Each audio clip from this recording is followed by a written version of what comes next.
Hey, welcome back to the About the Labor podcast here at VikingsTerritory.com. I am BJ Reidell, back here with my guy, Drew Mahowald, and today we're doing a little Vikings-Rams preview action.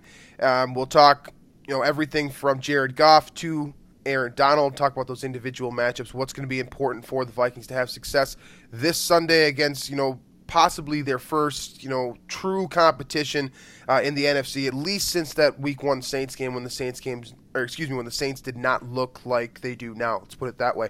We'll also we'll do a little matchup history, some injury report stuff, the usual Friday stuff from us. We'll do a Friday frenzy, finish up with our picks and any Twitter takes that we have. So, should be a good show today. Let's get started right away with a word from our sponsor here. SOCOM Creative. Is your website ugly? It's time for an upgrade. It's almost 2018. If your website doesn't look good on a smartphone, you are losing money. That's just how it is. It's time to call an audible. Take your business to the next level with professional quality website or mobile app, and thank us later. The world is changing. It's time to score touchdowns. Stop missing field goals. If you want your business to grow online, you need a web, social media, and mobile presence to get the job done. SOCOM Creative, they build apps, websites, and creative website strategies. Check them out at www.socomcreative.co. That's SOCOM Creative, folks. All right, let's get right into this matchup history and injury report, starting with the injury report for this week. Andrew Sendejo has missed practice for the majority of the week. It seems like he is likely to be out of this game, which is disappointing based off of how strong he has played this season.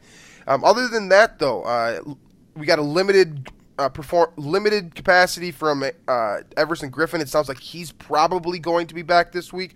Mike Remmers, coming off of that concussion protocol, he was limited all week, but it seems like he's probably a candidate to play as well. Those are the two big names for the Vikings. Do you have any concerns about Griffen missing this week, and are you on the same page with me that Andrew Sendejo is probably not going to be active this week against the Rams? Yeah, I mean, this seems to be a common theme with Sendejo. When he, gets an injury, suffers an injury, whatever, it seems like he seems to miss a game or two every time. We didn't really, this injury kind of flew under the radar after the Washington game because, Sure. I think it happened towards the end of the game, and while the Redskins were kind of crawling back in garbage time, and it just kind of got swept under the rug. But that's a pretty big injury because he played really well against Washington. So with Everson Griffen, I expect him to play. I expected him to play last week, but it sounds like he was at least in practice this week and had his uniform on, had the helmet on, is at least getting some work in. Whereas last week he wasn't practicing all the first couple days. So I expect Griffen to play just because he's been at least out there the first 2 days of practice this week. Absolutely, that'll be that's a big guy to get back, especially in this matchup. He'll be going up against Andrew Whitworth, assuming that he is active, and we all kind of expect him to be. The loss of Andrew Sendejo, how big of a loss is this if, in fact, he is out as we kind of expect him to be? This offense for the Rams, as I'm sure all of you know at this point, has been very, very good this year.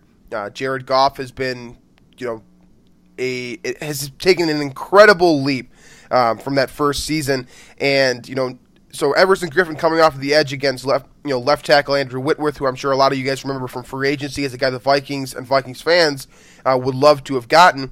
He ended up being kind of a rich man's Riley Reef, at least relative to this season. A lot older player, obviously. So, but my point being here is that Everson Griffen, that matchup should be a lot of fun, and then Andrew Sendejo being out, that. I don't know how that's going to change things. Anthony Harris is also limited this week, which is interesting because we might see Jaron Kearse, which could end up, that could be a dangerous situation for the Vikings if they're just simply out of position based off of how well McVay has called plays this season for the Rams. Right. Yeah, and I think the Rams will definitely try and take advantage of Sendejo being out. I would assume Harris would get the start. Although he's been limited this week, but if he can't, then you have Jaron Kearse out there, and I think that would even cause more problems. I think his inexperience going up against what is the highest scoring offense in the NFL right now, that's definitely a problem. And Minnesota would have to hide Kearse's kind of deficiencies, but also you would have to imagine that Sean McVay and company would do anything they can to get the Rams a favorable matchup against Kearse, whether it be Robert Woods or Watkins down the seam, or if it's a tight end or, just anything, they can do to make Jared Goff's job easier against one of the top defenses in the league. And I feel like pinpointing Kearse at this point, or Harris, I guess either one really, is going to be the weakest link of that defense on Sunday. So that's definitely a big loss because Sendejo, again, played really well against Washington. He's improved a ton in coverage, and, his risk-taking has been more measured. And he's definitely not as, he's not exactly a huge drop-off in comparison to Harrison Smith, like we've kind of described him as in the past. Yeah, he's definitely has done a better job doing that whole aggressively disciplined thing this year. A lot smarter player, it seems like, in terms of his tackling. We've seen a couple, YOLO moments from Andrew Sendejo this year, I think, but in general, he's been a very important cog in this puzzle.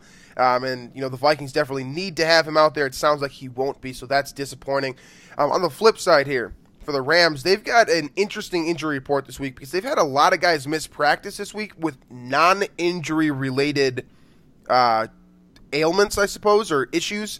John Sullivan, Andrew Whitworth, and Mark Barron, all three of those guys have been either missed practice or been limited throughout the week with non-injury related issues.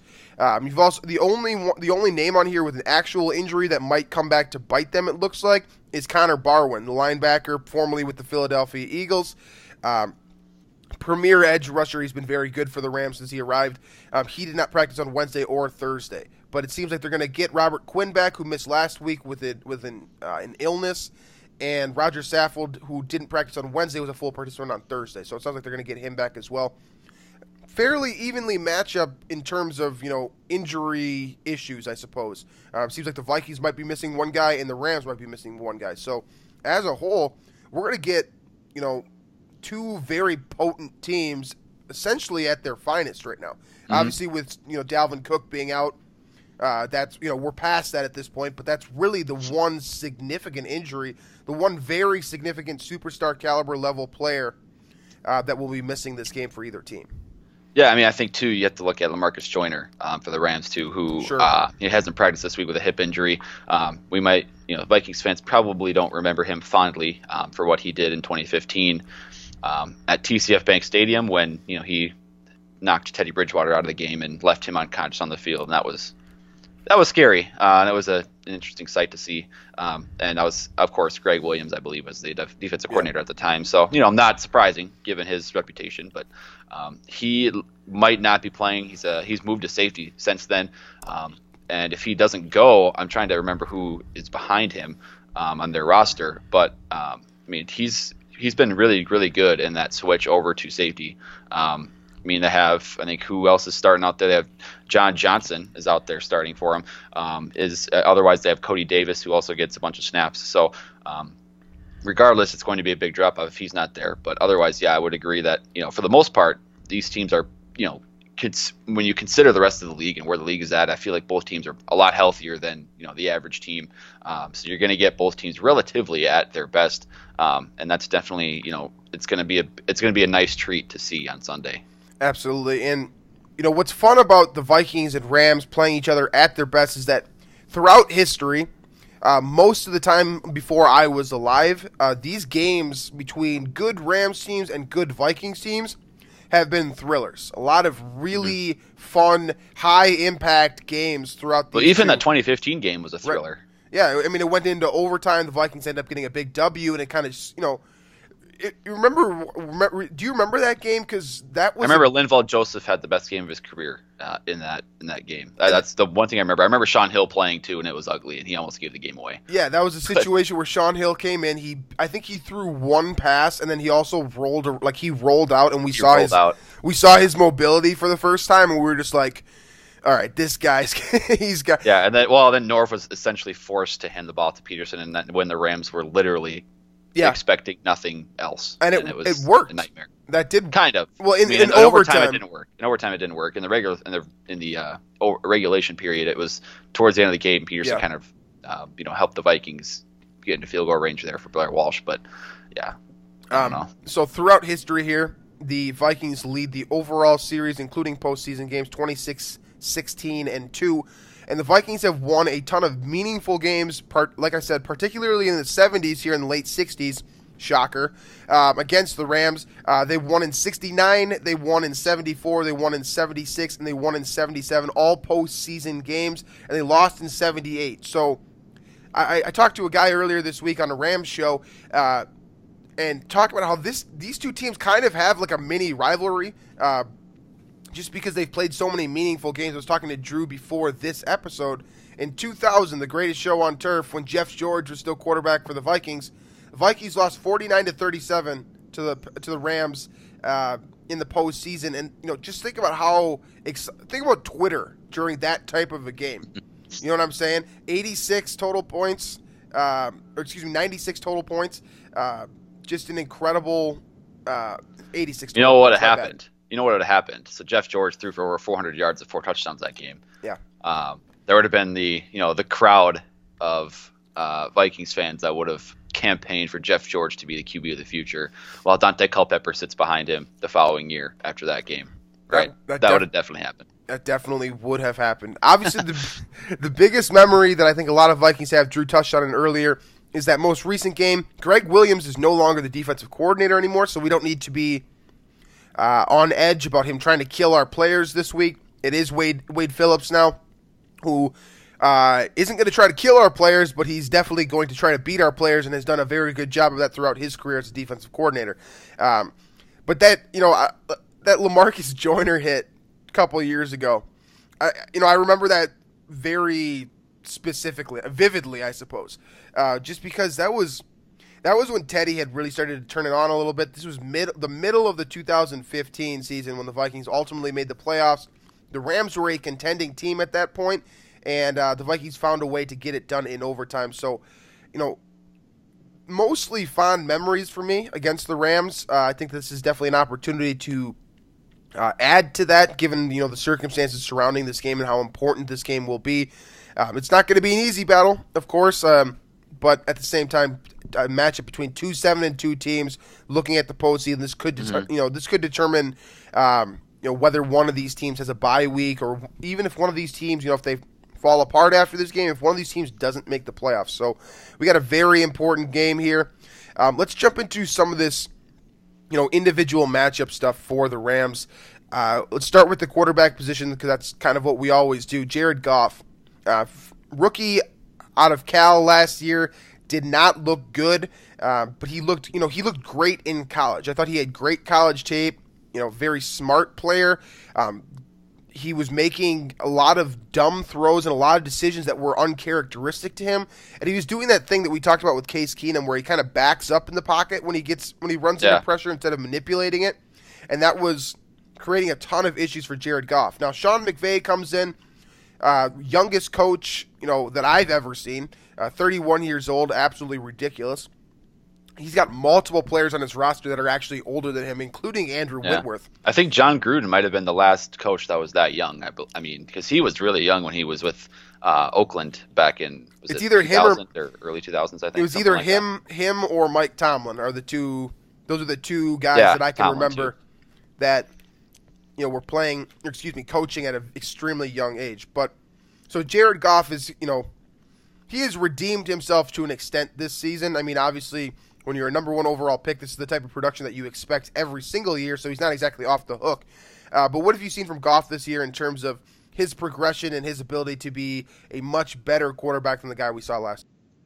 Well, I think the mindset is the most important thing here, because when you start off for your rookie season, on the bench, I believe he was on the bench to start last year behind Case Keenum. So when you start on the bench as a rookie, I'm still very anti. When you get a guy first overall, especially to bench him to begin your career, to be behind a journeyman backup like Keenum, I think that's already resetting a guy's confidence.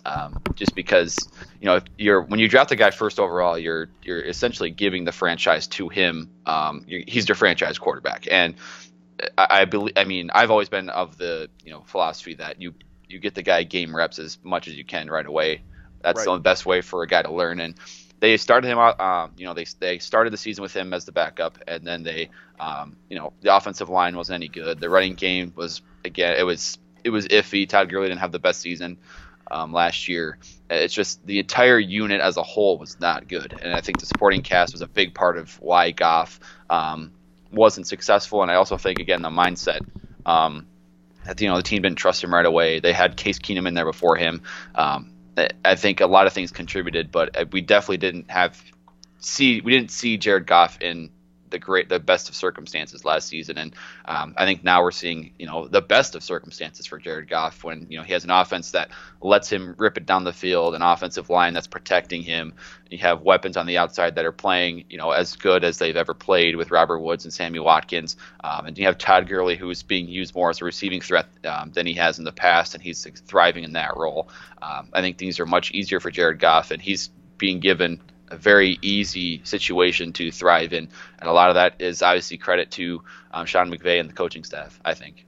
Yeah, I'm sure a lot of you guys have seen whether it's an ESPN graphic, a Fox graphic, whatever it is, I'm sure they've all thrown it out there at some point. The difference between Sean McVay and Jeff Fisher. I believe, they've gone from 32nd in the NFL in terms of points per game scored to number 1 in the NFL. This offense is completely revamped. We've talked about how important Riley Reiff has been to the success of the Vikings and calling him, arguably the best free agent signing this offseason. If it isn't Riley Reiff, and this is something Andrew Whitworth. Yeah. I'm willing to debate this with anyone, whether it's a Rams fan, a Vikings fan, whatever. I think there is reason to suggest that Riley Reiff has been a better free agent signing simply for the reason that he was cheaper and is giving you virtually the same production as Andrew Whitworth has. But if there is any player that you're going to argue against Riley Reiff's claim, it is Andrew Whitworth. And that's, think about the level, the difference that this guy has made across that offensive line.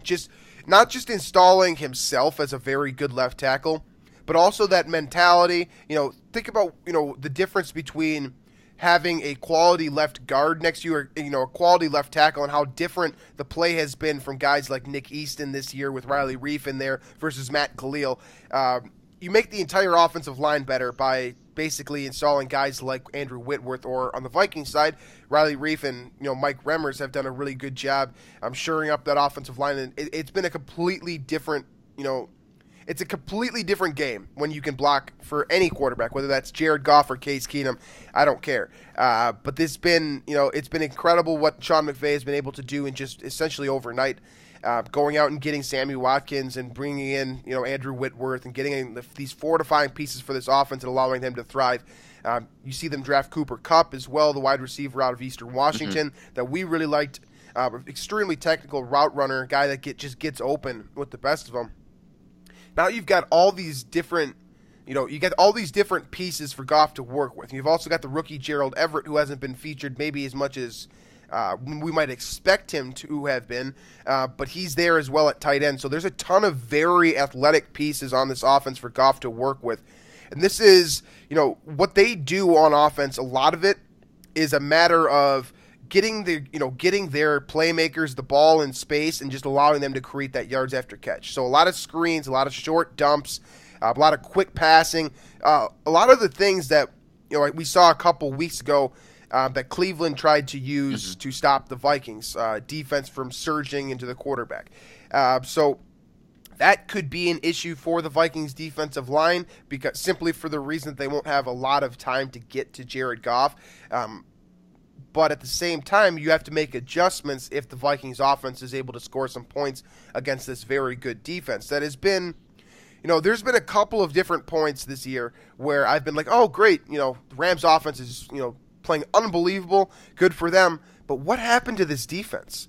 They've got so many great playmakers on this team. There have been moments where they have looked absolutely elite. Aaron Donald is probably the best healthy defensive player in the NFL. With J.J. Watt being out, I feel very comfortable saying that. But this defense has been largely uneven for the most part, just because their secondary has been a real issue. I think the biggest problem here across the board, if you can kind of eliminate Kayvon Webster and the issues that he has had in coverage, they have been a much better defense than people give them credit for. I think Tremaine Johnson has also been a liability. Well, I mean, they do lead the league in turnovers or takeaways, on defense. So it's not like they're not making plays. It's just that I think they're, I feel like they're allowing more big plays which is kind of creating that perception that they're not living up to maybe the expectations. But they're also allowing these long plays like consistently. Like this has been like a consistent issue for them. They've had multiple games this year where they've allowed like a ton of points, and their offense has had to make up for it. I believe it was like week 1 or something like that where they allowed about 30 points, and Goff was able to get. That would have been week 2 against Washington. Week 2, and then that Niners game the following week when they allowed 39 points to the San Francisco 49ers. Right. So you see, and that was also the best Thursday night football game of all time. But my point being here is that this defense is very, very potent. Ton of playmakers across the board. We can run through, a lot of them here. But my point being here is they're a lot better than the numbers suggest coming into this game. I think they're going to give the Vikings hell, and that's kind of what you expect from Wade Phillips. So they typically are going to run a 4-3 front, but this is also a multiple front offense. You'll see some 3-4 looks as well, which is what makes them so interesting and so lethal from a design perspective. And what makes Wade Phillips such a genius out there is that he's able to design all kinds of stuff while also keeping his guys in the loop consistently, knowing what their assignment is. And when you have a guy like Aaron Donald in the middle there who is just so damn good, like I don't know how you stop this guy. Pat Elflein, good luck. I mean, I don't know. I truly don't know how you stop Aaron Donald. He's like Le'Veon Bell in the sense you don't stop him. You can maybe contain him, but even that's a stretch. Exactly. Like he's going. Like he always gets his. Like always. He's always going to come into the game and perform at a high level. Whether he kills your team or I should say he kills your chance at winning is it happens often enough to suggest that it might happen again this week. But in general, this guy's just you try to neutralize him, but there's not a whole lot you can do when he's on his game, and especially when he's playing next to a guy like Michael Brockers, who has been very good this year. This defensive line, man, if Seattle and Minnesota don't have the best defensive line in football, it's probably this Rams team. Yeah, I mean, I think when you look at the way teams have had success against the Rams, they've had some success running up the middle, and it seems like what they're doing is they're double teaming right off the line of scrimmage Aaron Donald, and then whichever way that hole is created on whichever side of the gap Aaron Donald, that's what usually opens up. But I will say for the Rams, to their credit, week 2 against the Redskins they allowed 27 points. Week 3 against the 49ers they allowed 39. Week 4 against the Cowboys they allowed 30. So, though obviously a tough 3-week stretch there. But then after that, they have allowed 16 to the Seahawks, 17 to the Jags, 0 to the Cardinals, then the bye week, then 17 to the Giants, and 7 to the Texans. So something happened, I think, after that Cowboys game. There was an adjustment made, whatever it was. Well, that and the teams are playing aren't exactly potent offenses. Seattle, Seattle will give them that one, but then Jacksonville, Arizona, Giants, and Texans without Watson. But I mean, they're not allowing a lot of points, so this is definitely a test. I think at least to the point that the Rams defense is playing very good as of late, not allowing very many points, twice under 10 points, one shutout, and then not allowing at least 20 points since week 4. So big test for Case Keenum for sure. But again, I do think the Vikings can have success running the football, and I do think if they use that strategy other teams have used as far as getting a quick double team off the line against Aaron Donald, if they do run to that right side, from that way they can hopefully the other man-on-man blocks made by it'd be the tackles. I'm assuming they'll have Elflein and Berger, Elflein and Easton form that double team against Donald. Then from there you can, I think, have some success running the ball, but I think that's going to be important to Minnesota's game formula this week. Absolutely. I think, to some degree, the goal here in terms of neutralizing this defensive line, the 3-man front of this defensive line, you got to stop Michael Brockers first, simply because he is the guy that paves the way for Aaron Donald to do so much damage. He's a clogger. He's a guy, he's like Linval Joseph in the sense that he eats up blockers and also is able to provide a pass rush to some degree as well. That's what has made that combination so lethal. it's not easy to get a pass rush from a three-man front on defense, especially if sometimes, you're not even going to send the linebacker. Robert Quinn, who has played defensive end virtually his entire career, has been playing drop linebacker, and he's been asked to do some things in coverage this year, which is different for him. Connor Barwin, the same could be said of him. So it's not easy to get a pass rush with just a three-man front, but yet they've been able to do it because Brockers has been so successful eating up blocks, and Aaron Donald is Aaron Donald. So you've got playmakers at every level of this defense, I think. Moving on from Quinn and Donald, you've also got, you got Connor Barwin, as I mentioned before. He's probably going to be out this week with an injury. But then you got Alec Ogletree, who I really like. I think he's an extremely good coverage linebacker. Has been extremely shown a ton of talent throughout his career. Just hasn't really put it together on a consistent level. And then Mark Barron is one of the most interesting players in football, in my opinion. Mm-hmm. Formerly drafted number 8 overall by the Tampa Bay Buccaneers as a safety, he has since been converted into a linebacker, essentially a money backer, as we like to say, and he has been incredible. He has been the guy that the Buccaneers thought they were getting. Just now, He's working in a system that makes sense for his talents, and he's been a very successful player. And he's a guy to watch for because of all the different types of things he can do from a coverage standpoint all the way to a run defense standpoint. And then finally, you finish up with the secondary. Tremaine Johnson is the big name out there. He hasn't been that successful this year. But when I say he's the big name, he's the $16 million man playing on a franchise tag. Very good player, very solid player, but just has not had it this year, to say the least. Then you got LaMarcus Joyner out there, who's been very successful this season in particular, so moving over to that safety spot. And then Nickel Roby Coleman, who the Vikings fans, I should say, probably remember as the guy that they wanted to see replace Captain Munnerlyn in the slot this offseason. So a lot of talent across the board on this defense. Any other guys that you want to take a look at that could be wrecking balls for this matchup here? Well, I think I'm going to be watching for Mark Barron in particular because I want to see the assignments that he is given. Is he going to be tracking Rudolph over the middle as a safety blanket, or is he going to be keeping track of Jerick McKinnon as a receiver out of the backfield? Or is he going to be, helping out with the, Thielen in the slot on, on crossing routes? I think that's kind of important to watch because Barron's, he's been extremely efficient in coverage, especially this season. And I do think it's important for Keenum to have those safety valves, available. Diggs and Thielen have been superb and very efficient as receivers, no doubt about it. But I think a lot of the success he has is that he's able to check down to McKinnon and Rudolph when things don't go as planned. And, I think Barron's been good at taking that away. So I think that's something to watch for, is the success that Rudolph and McKinnon have as safety valves this week. And, if Mark Barron is keeping track of those guys well, I think that could spell more more sacks or at least more pressures for Case Keenum than has been allowed in previous weeks. All right, so let's finish up this breakdown here. I want you to give me the most important player and the biggest or the weakest link on both sides of the ball for the Rams here.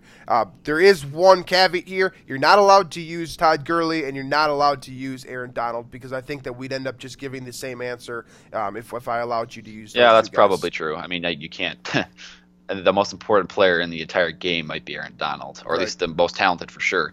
But I'm going to go on the offensive line here. I'm going to go with Andrew Whitworth just because that matchup with Everson Griffin is going to be, I think, a really fun one to watch. Sure. We have two of the very best in the NFL at what they do, and I feel like a lot of the success Jared Goff has had this year has been due to the protection he has had and having his blind side. He's been able to trust that his blind side will hold up. So if Everson Griffin can get the best of Whitworth a few times in this game, I think that'll make a big difference. But if he can't and he's stonewalled, I think Goff will have as successful a day as he's had the past recent weeks here. So I like Andrew Whitworth for the Rams. And then I think, did you say you wanted it on each side of the ball, or did you want one? Yeah, I want the highest impact player and then also the weakest link for each side of the ball. Weakest link, each side of the ball. Okay. Yeah. Weakest link, Sammy Watkins, I feel like he can be easily contained. And it's not, I feel like he's he's had some big plays this year. He has, I think, 4 touchdowns for the Rams. But I really like either Waynes or Rhodes to match up with Watkins and contain him. I don't think he'll be a big threat. I do think Robert Woods could explode for a big play or two, especially if he draws Waynes. But all across the board, I like Minnesota's matchups against the Rams receivers. But I feel like Watkins in particular is one. I guess if you're in fantasy football, I would sit Sammy Watkins is what I'll say. Defensively, I talked about Mark Barron. I'm going to stick with him as my marquee guy to watch. As again, the responsibilities of Jet McKinnon and Rudolph, I think taking care of those safety valves will be important. And then for the weakest link, I'm going to go up and say, I think these cornerbacks, specifically Trumaine Johnson, I think Stephon Diggs can get the best of him out there. And, I think Thielen and Diggs both aren't going to draw these superb DBs. I think what the Rams really their talent lies within their front 7 more than it does in the back end. So I think Trumaine Johnson in particular, but I think overall the DBs of the Rams can be bested by Diggs and Thielen. Absolutely. Okay, so for me on offense, the primary guy that you got to keep an eye on, in my opinion, is Cooper Kupp. And again, this is with exception to Todd Gurley. And the reason why I say Cooper Kupp here is because he is, with exception to Jared Goff and Todd Gurley, who are basically controlling this offense through Sean McVay, he has been an incredible safety blanket. He's been a great rookie for this team, running tremendous routes. He creates great separation. He can do things from the outside and from the slot. So you got to keep an eye on this guy just because of the nature of where he falls in this offense, right? Behind Sammy Watkins and Robert Woods, you don't typically expect wide receiver 3 to do as much damage as Cooper Kupp has been able to do. I think that he has a lot of, he has good rapport with Jared Goff, and that makes him a lethal weapon on this offense. So I keep an eye out for number 18. He's the guy that looks like Adam Thielen on the other side of the field. On the short end of the stick for this offense, I'm going to go with Roger Saffold. And to some degree, this is a little bit unfair just because he has been solid this year, and it'd be a lot easier for me to go with Rob Havenstein, who has not been as solid this year on their offensive line. But I'm going to say Saffold just because he struggled dearly, like you said before earlier on in the show, with Linval Joseph a couple of years ago. Mm-hmm. I think that Linval probably remembers that matchup, and I think that's certainly something the Vikings can exploit. Also, John Sullivan in the middle there, he's been tremendous for the Rams this season, and we wish him well because that guy was a tremendous Viking. But you have to wonder when that back is going to really finally give out on him. Yeah, and true. Against Linval Joseph, that seems like a backbreaker to me. So on to the defensive side of the football here. Again, with exception to Aaron Donald, I think Robert Quinn is probably the biggest playmaker on this defense. He's in a different role this year. He missed last week due to an undisclosed illness, which is a little bit odd. But he is, should be back this week. He's a tremendous pass rusher from the edge. There's a lot of things from both a technical standpoint, a finesse standpoint. He's also a tremendous athlete as well. I think he's very he's very underrated as a pass rusher in the NFL because he gets he falls under what Aaron Donald is doing to some degree, and people don't give him enough credit, I don't think. So Robert Quinn, keep an eye on him, whether he's coming from that outside linebacker spot on the edge or he's got his hand in the dirt as a defensive end, as we're kind of accustomed to seeing him.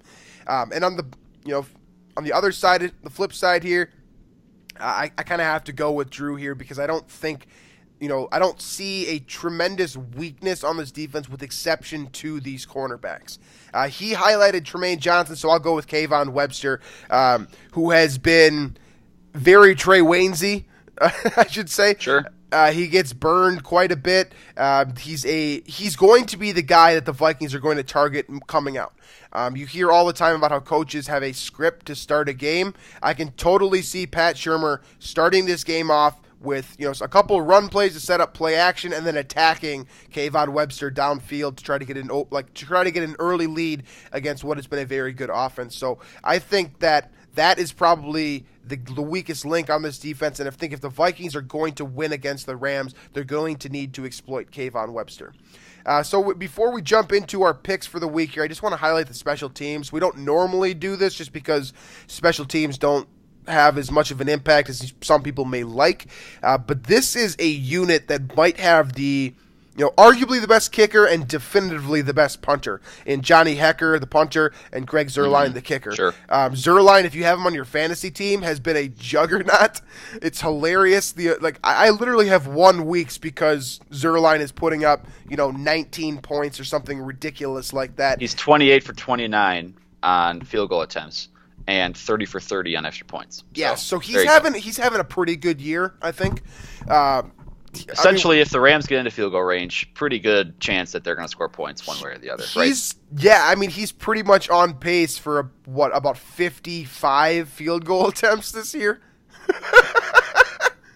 The guy has been incredible. His offense has been incredible.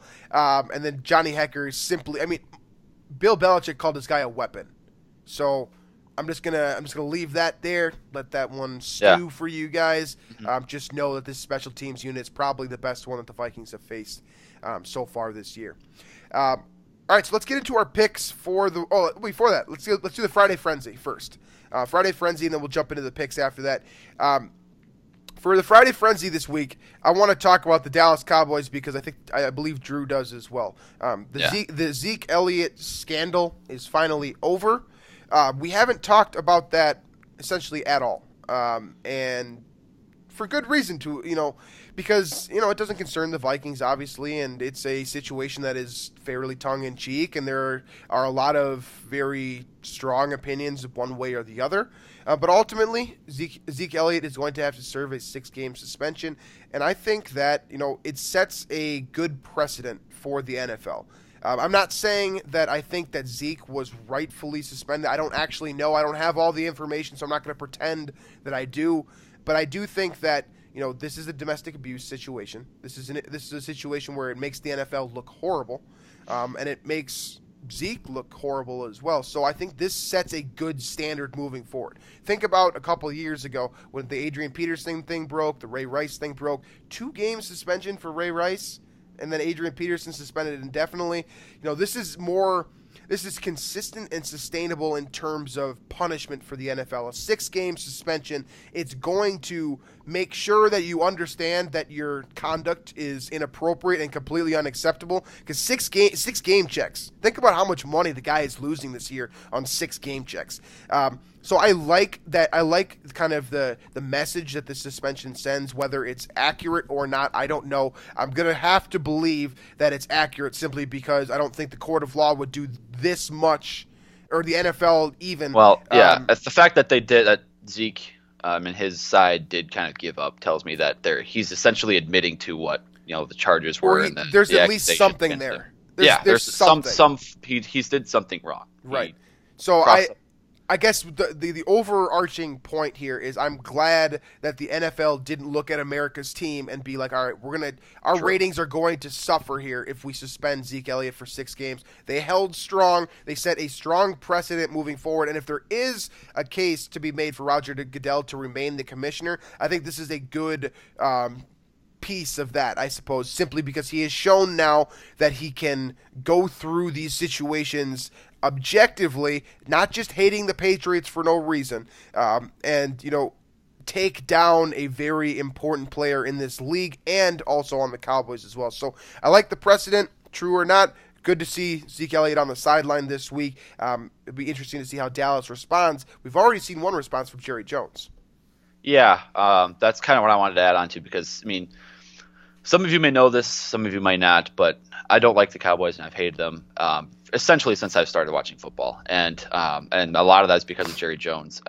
When I watch the Dallas Cowboys on TV, I really don't want to see this old, crusty owner on my screen ever, and it seems like he's always on the screen. Whatever, every single time the Cowboys score a touchdown, they show him doing his weird celebrations in the luxury box or whatever. So I don't like him, and it's funny because it sounds like he kind of got gypped on this in a way, because Roger Goodell apparently, Adam Schefter, it's Seth Wickersham from ESPN did a story on this, and in there it says that Roger Goodell did tell Jerry Jones that he would not suspend Zeke Elliott, and it was back before the whole kind of the process was laid out. So Goodell told Jerry Jones he would not be suspended. Obviously, the suspension has been given, and I think that's why Jerry Jones is upset here, and he has. So what Jerry Jones said in response is that you thought Robert Kraft was coming at you hard. Well, he was being a P word in comparison to what I will do. I'm not comfortable saying that word on this show. So yes, Robert Kraft was being a soft guy. Yes, a soft. He was being very soft in comparison to what I will do to you. So I think it's funny that Goodell essentially, burned Jerry Jones on this because, I'm assuming what happened was Goodell was like, oh, this didn't really happen. This is just an accusation, whatever. And then he got the facts and was like, oh, maybe we have to suspend this guy. There's something real here. I'm going to lose my job. So right. That's going to be fun because this is a battle of like super, super wealthy people, right? Yeah. Think about like the type of fight they could, I think we're going to see too how much power Jerry Jones has within the NFL, because there's been some rumors flying around that he for a while now that he has been trying to get Goodell out as commissioner, and there's been some rumors that he's had support and that he hasn't and whatnot. But it sounds like with this we have kind of the spark as to why Jones has wanted Goodell out. I really think Jones is going to be in the minority on this because Goodell has been making the owners a bunch of money.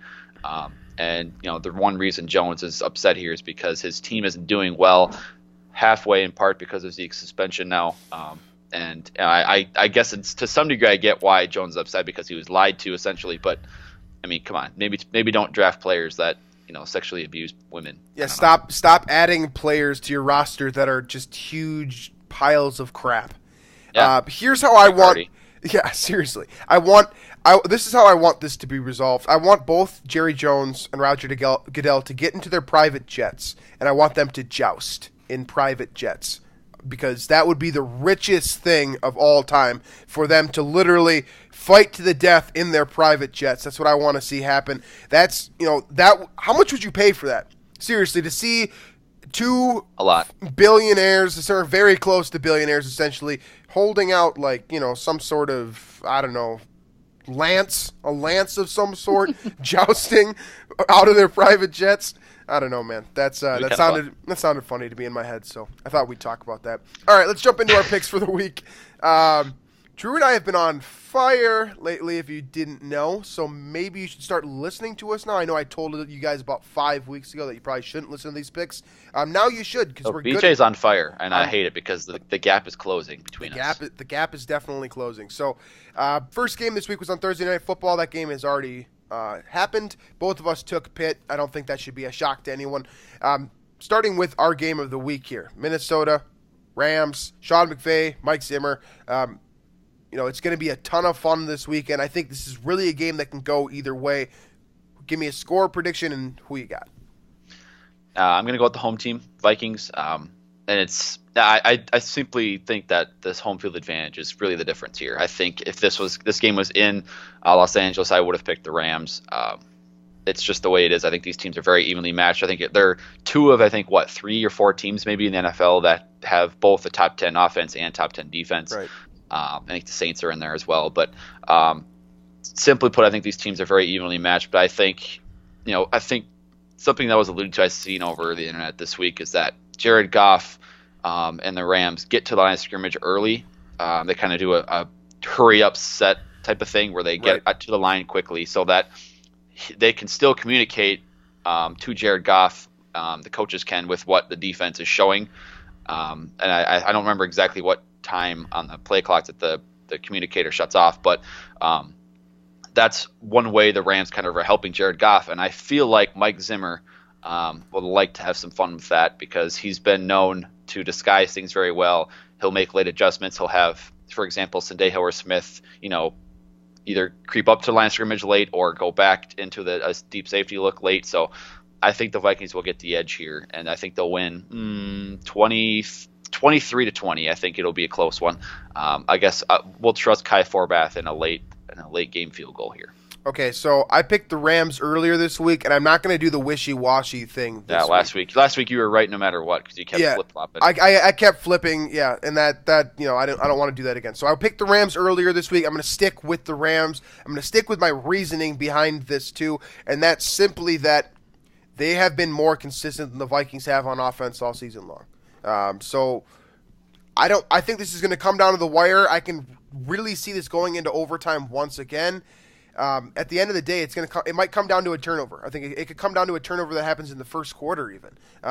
This game it's going to be splitting hairs, and I really like the scoring prediction that you gave, except for I'm going to use it for myself the other way around. I'm going to say 23-20 Rams because I think that right there has been enough. Scoring 23 points and holding the Vikings offense to under 21 has been enough to get it done against this team throughout the Mike Zimmer era, and I think that that's probably the best way for this team to get a W this week. So I'm going to go with the Rams. Drew's going with the Vikings. On to the next one here: Tampa Bay at Miami. Kind of this gross Florida Bowl. Yeah, I suppose. Let's not talk about this one too much. I'll take Miami. Yeah, I'll take Tampa Bay. On to the next one here: Arizona at Houston. Another pretty gross game because you've got. Dude, these backup quarterbacks, man, there's got to be better. At this point, with everyone getting hurt, there needs to be more good quarterbacks in the NFL. Like teams should have two good quarterbacks at this point. Because teams should be like the Vikings. Hey, yeah, maybe because Arizona's playing Drew Stanton this week. Houston is going to be Tom Savage, I believe. Gross game, probably going to come down to whoever runs the ball best and plays good defense, I suppose. Who you got? I'm taking the Cardinals. I don't really know why. I don't like the Texans. I don't like Tom Savage. The Texans have had a bunch of just dumb injuries. I mean, Deshaun Watson, J.J. Watt, Whitney Merciless. That sucks. I'll take the Cardinals, but I don't know. I don't really like. I would never choose to watch this game. I don't think. So I don't know. I'm taking Houston, and I'm going to literally take it because I think that they have the overall best player that's still healthy, and that's Jadeveon Clowney. So that's why I'm taking Houston. Fair. That's my reasoning here. It's not great reasoning, but it's good enough. On to the next one here. Kansas City, who is now 6-3, and the New York Giants, who are a disaster. Do we even need to talk about this one? No, I'm picking the Chiefs. I looked this morning at the Pro Football Reference site, and I, for the first time, actually saw the Giants at 1-8, and I literally could not believe it. I thought, I knew they were bad, but I didn't realize that they were 1-8 bad. That shocked me. Yeah, so basically if the Giants go on a 7-game win streak, they get back to 500. Mm-hmm. Wow. Okay, next one here, Jacksonville at Cleveland. I think this is another fairly easy one. The only thing here that makes me not want to pick Jacksonville, I'm still going to, is just because it's at Cleveland, and you have to think that they're gonna win a game at some point, like just one. You have to expect they're going to be. If they win this game, it'll be like 9-6. Right, and that's Jacksonville is a very good team. Their defense is tremendous, but if there is one team that could throw away a game to Cleveland, it's Blake Bortles. Well, so to that point, I think the Browns' run defense is one of the best in the league, and the Jags' offense is pretty much it essentially runs off of Leonard Fournette and that ground game. So I do think there is that chance of the Browns actually pulling this one out, but I'll take the Jags in a tight one. Yeah, I will too. On to the next one here, an NFC North matchup, very important game. I'm sure a lot of Vikings fans will be keeping an eye on this one. Detroit at Chicago. This one is important for a number of different reasons in my head. So obviously it's the NFC North matchup. It's a divisional matchup. It plays into head-to-head record, common opponents record, divisional record, a lot of different things here. Would be really nice to see Chicago come out with a W here. I'm taking Detroit. Do you have the balls to go with Chicago? I do. I have the stones to pick the Bears. I think Mitch Trubisky had his coming out party last week. Was it against was that the one against the Saints? No, 2 weeks ago. Yeah. When he threw for 200 yards, big day for Mitch Trubisky. No. I'll take the Bears. I just think a lot of weird things happen at Soldier Field, and I think one of them could be the Bears being the Lions. I keep saying that the Bears roster is better than I think they're given credit for, and I think this is one of those weeks when they can kind of show the world that that's the case. Absolutely. On to Baltimore at Green Bay, playing at Lambeau Field, two very dysfunctional teams. At least Green Bay without Aaron Rodgers looks like an absolute disaster. Same can be said about Baltimore with Joe Flacco playing dreadful. Which poison are you choosing here? I'm taking the Packers.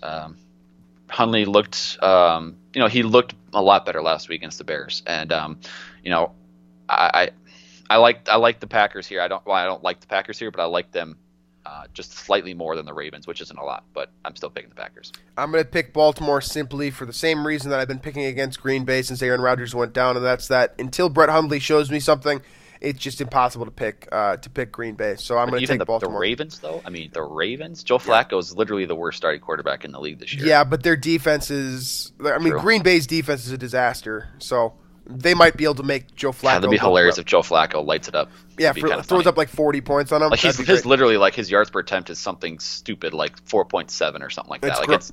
It's so small. He's gross. He's a gross player. Okay, next game here, Kirk Cousins at Drew Brees. This one should be a lot of fun. A lot of points. A lot of points. A lot of points. Downfield passing. I'm taking the Saints here strictly because they're rolling right now. I think that their defense is playing better than Washington's is. This is an important game for Washington, though. If they lose here, they could be very. Their schedule has been so tough. I do not envy that schedule they've had. Right. This is one of those where I'm picking the home team, regardless of who's at home. If this is in Washington at FedEx Field, I would have taken the Redskins, but I'll take the Saints. You can't beat Drew Brees and that team at home, I don't think, right now. Yeah. On the next one here, Buffalo at Los Angeles Chargers, and I'm picking the Chargers for one reason and one reason alone. Nathan Peterman is starting for the Buffalo Bills. Same. Exactly the same reasoning here. I don't hate Peterman at all. I actually kind of liked him. We talked about him quite a bit in April as a very good mid-round quarterback. Do I think he's going to be good in his debut on the road playing for a questionable Buffalo team? It seems like the team and the players were also kind of behind Tyrod Taylor too. Yeah. So I don't know why. Yeah, I don't get that one. Chargers all the way for both of us. On the next one here, this one could get ugly real quick. I don't know. Let's not spend a lot of time on this one either. I don't want to talk about bad football. Yeah, Cincinnati at Denver. Who you got? I'll take the rocket ship. Go Broncos. Yeah, I'm taking Cincinnati for the same reason that you just took Denver, and that's that Denver is starting Brock Osweiler. So that's why I'm taking Cincinnati. On to the next one here, New England at Oakland. Tom Brady, Derek Carr. Fun AFC matchup, or at least you thought on paper that this one would be a lot more fun than it is. Oakland has been a little bit shaky this year. Maybe not the same. Maybe not the annual postseason contender that we thought they were going to be coming off of last year. Who you got in this game? Yeah, the Patriots are the Patriots again. After that weird start they had, I don't think it seems like they kind of do that once every few years, where they start like 2-3 and then they finish 13-3 or something like that. They lose one bad game pretty much every year, it seems like. Whether Tom Brady is in at quarterback or not, they lose one bad game every year. Everyone freaks out, says Tom Brady's going to retire. He sucks. Bill Belichick's going to leave with them. This team is falling apart. The dynasty is over. They're never going to win another ring again. They can't contend for the Super Bowl. Tom Brady is washed. All those comments on Twitter, Facebook, whatever it is, and then they run off a bunch of wins. That's what they do. This is like the New England Patriot way. They've the art of peaking at the right time. Like they've mastered that. I'm picking the Patriots. Yeah, I am also picking the Patriots for all the reasons that we just stated. Philadelphia at Dallas. This is a fun one from the NFC East perspective here. I think that I'm sure Philadelphia fans are going to be ruthless this week with Zeke Elliott finally being suspended. Should be a fun one to watch. Carson Wentz against Dak Prescott as well. Who you got in this game? I'd like to see the Cowboys. This is like one of those rare times where I actually want the Cowboys to win a game. This is, I would like to see the Cowboys win just for the Vikings purposes. But I mean, the Eagles are moving right now. I don't think the Cowboys are actually that good. So I'll take Philly. Yeah, I don't think Dallas is that good either. I've been expressing that a lot lately. And Philadelphia for me is as complete of a team as we've seen in the NFL this year. It's really hard to pick against them right now. Like even if you don't like the Philadelphia Eagles, it's difficult to pick against them. So I'm going Philly this week. And then we'll finish up on Monday night this week with Atlanta at Seattle, which is a fun game because Dan Quinn came from Seattle, obviously their former defensive coordinator during the Legion of Boom era. So a little bit of a rivalry matchup there. We got Matt Ryan and Russell Wilson, who are two very good quarterbacks. defenses that have a ton of playmakers, everyone from Vic Beasley to Don Terry Poe across the board to, Sheldon Richardson, Bobby Wagner. I know Richard Sherman's not in there, but I mean that defense is filled with all pros. So this is a game where it could be really high scoring with Matt Ryan and Russell Wilson leading the charge, or it could be really low scoring with these defenses playing very well and knowing their opponent very well. So who are you taking in this game? I don't like this pick because I think I'm very 50-50 on this. I'm going to take the Seahawks just because they're at home. But, man, we did just see Seattle lose at home to Washington. They don't have Richard Sherman anymore. I really think this could be a really close game, and I think it will be. I'll take Seattle, but I'm not super confident in that pick. Yeah, I'm going to take Seattle as well, and strictly from the standpoint that Atlanta has been so shaky. They've been on and off all season long. Pete Carroll knows his opponent here. I expect him to be able to, prepare a very strong game plan against them. I'm going to take Seattle, but like Drew, I'm not extremely confident in it. That should be a pretty good Monday Night Football matchup. I'm excited for that one for sure. So, by the way, our records for the season: 91-55 for me, 85-61 for BJ. So this gap is narrowing, I feel like that's really good. Like, I'm not even trying to brag about this, but I feel like I'm actually I'm trying to say this as objectively as possible. Like 85-61 and 91-55 when picking games, I feel like that's pretty good. Yeah. Someone might say that. I'd say that. That's good. That's hashtag good. Okay. So that's the show for the week. I think that's about, I don't think we got anything on Twitter today because we posted super late, as usual. So thanks as always for listening to the show, folks. iTunes, Stitcher, Google Play, iHeartRadio, VikingsTerritory.com. Hit the subscribe button on YouTube if you haven't already. And make sure to check out SOCOM Creative at www.socomcreative.co. And we will catch you guys early on Sunday morning for a pregame show and a little bit of a film breakdown and stuff like that. You can find that on Shindig, YouTube, or Periscope. We'll have that on the Twitter timelines for sure. And we'll catch you guys then. Until then, we'll catch you guys later on this week.